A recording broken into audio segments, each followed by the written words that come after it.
किसी ने बड़े कमाल की बात कही है कि ज़िंदगी में चाहे कुछ भी हो जाए मगर अपनी खुशियाँ कभी मत खोना, और कर दे कोई किसी बात पे इनकार तो नाराज़ कभी मत होना। नमस्कार मित्रों, मैं श्रेया ब्रह्मभट्ट फिर एक बार एक नई कहानी के साथ आ गई हूँ। तो चलिए सुनते हैं। अब आज की जो कहानी है वो एक चिड़िया की है। एक चिड़िया जो अपने लिए घर ढूंढते ढूंढते एक नदी के किनारे जाती है और वहाँ पे वो देखती है तो वहाँ दो पेड़ थे।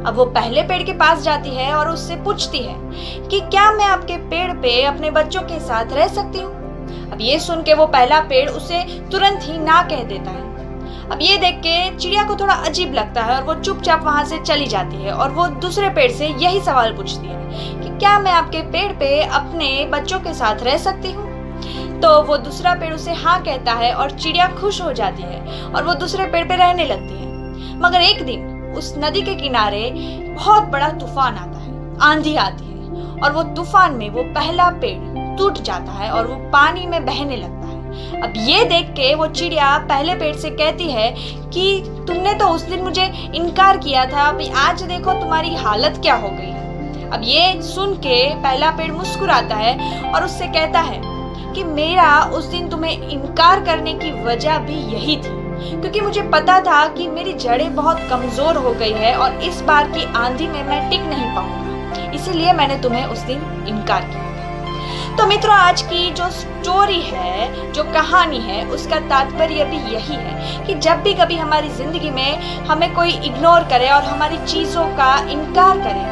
तब हमें उसे कठोर नहीं समझना चाहिए, बल्कि ये सोचना चाहिए कि हो सकता है कि उनके मना करने से हमारा कुछ भला हो जाए। तो याद रखना, कभी भी किसी के इनकार का बुरा मत लगाना, मगर खुश रहना, हो सकता है हमारा ही कुछ भला हो जाए।